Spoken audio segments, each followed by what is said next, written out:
श्री सद्गुरुनाथ महाराज की जय. बोधामृत आजचा तिसरा भाग. कोणी निंदा केली अथवा छळ केला तरी मनाच्या ठिकाणी चलबिचलता निर्माण होऊ नये इतपत माझं मन निर्मळ कर देवा. प्रत्येक वस्तूतून बोध घेण्या इतपत माझी बुद्धी उज्ज्वल कर.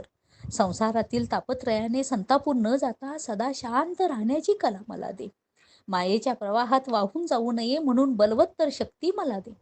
तुझ्या भेटीला तळमळीने माझ्या अंतःकरणाला पीळ पडू दे. तुझ्या चरणकमलावर माझे मस्तक टेकू दे. देवा, तुझ्या प्रेमाने माझे हृदय भरून वाहू दे आणि त्या प्रेमाच्या योगे चिंतेने होरपळणाऱ्या जीवाचे दुःख पार जाऊ दे. यावेळी मात्र जिवोबा विश्वासाला पात्र झाल्याची देवाला खात्री पटली. तो त्याच रात्री जिवोबाच्या स्वप्नात गेला आणि सदा आनंदात राहणे हा मनुष्य धर्म, पण या गोष्टीला अडथळा आणते ते पूर्वीचे कृतकर्म. म्हणून त्वरेने जाणून घे सद्गुरूचे वर्म. येथून तू हरिद्वाराला जा, तेथे तुला एका सिद्धपुरुषाचे अचानक दर्शन होईल. त्यांनी सुचविलेल्या मार्गाने जाशील तर कृतकृत्य होशील असे सांगितले. हे वाक्य कानी पडतात जिवबा जागा झाला. एखाद्या मरणोन्मुख माणसाच्या तोंडात अमृत पडावे त्याप्रमाणे यावेळी जिवबाला झाले. लगेच तो उठला आणि रोजच्या प्रमाणे स्नानादी नित्यकर्मे आटोपून त्याने हरिद्वाराचा रस्ता धरला. आपल्याला गुरु कधी भेटतील आणि आपल्या मनाचे समाधान केव्हा होईल या विचारात मग्न होऊन तो वाट चालू लागला. मनुष्याला जीवनात कित्येक वेळा संतांची गाठ पडते, पण मुमुक्षुत्वाच्या अभावी त्याला त्याचे महत्त्व वाटत नाही.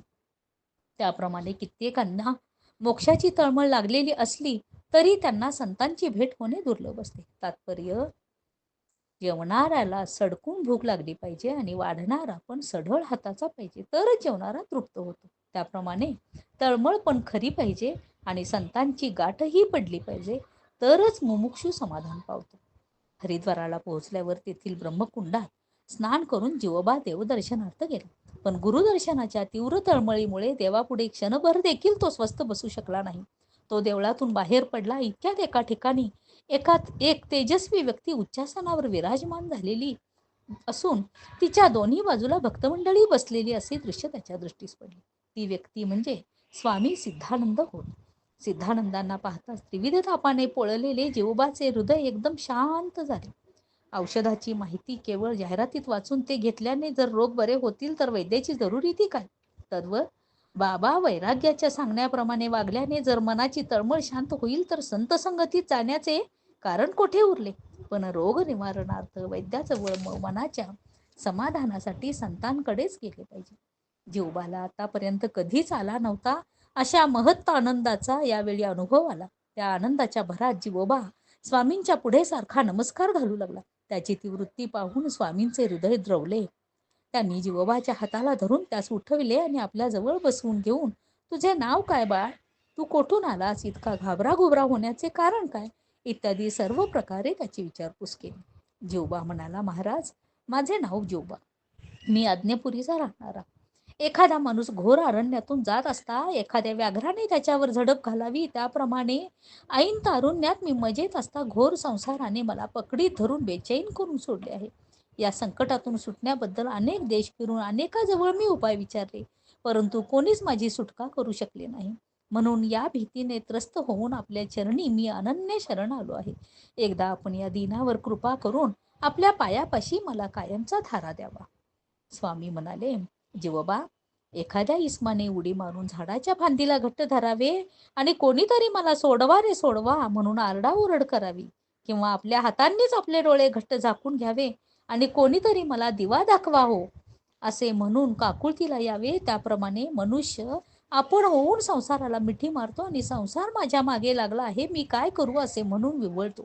संसारापासून दुःख मिळेल या आशेने संसारापासून सुख मिळेल या आशेने मनुष्य त्याच्या पाठीमागे लागतो. संसार म्हणजे दिसणारा पसारा. हा क्षणाक्षणाला बदलत असल्याने त्याच्या पाठीमागे लागणाऱ्याला केव्हाही दुःखच भोगावे लागते. मनुष्य संसाराच्या पाठीमागे लागला की त्याला प्रथम देवाचे विस्मरण होते. त्यानंतर त्याच्यावर नाना तऱ्हेच्या आपत्ती कोसळतात. त्या समयी तो भांबावून जातो. कोणाचेही सहाय्य मिळेनासे झाले म्हणजे मग त्याला देव आठवतो. यावरून जीवनात जे कठीण प्रसंग ओढवतात ते सर्व परमेश्वराची आठवण करून देऊन सुखाचा मार्ग मोकळा करण्याकरताच येतात असे समजावे. ध्रुवाला जर सावत्र आईचे वाग्बाण पोचले नसते तर तो देवाजवळ कशाला धावला असता? गजेंद्र घोर संकटात सापडला नसता तर त्याला देव कसा आठवला असता?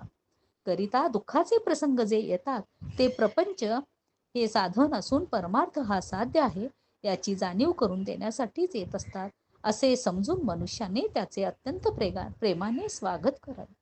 श्री सद्गुरुनाथ महाराज की जय.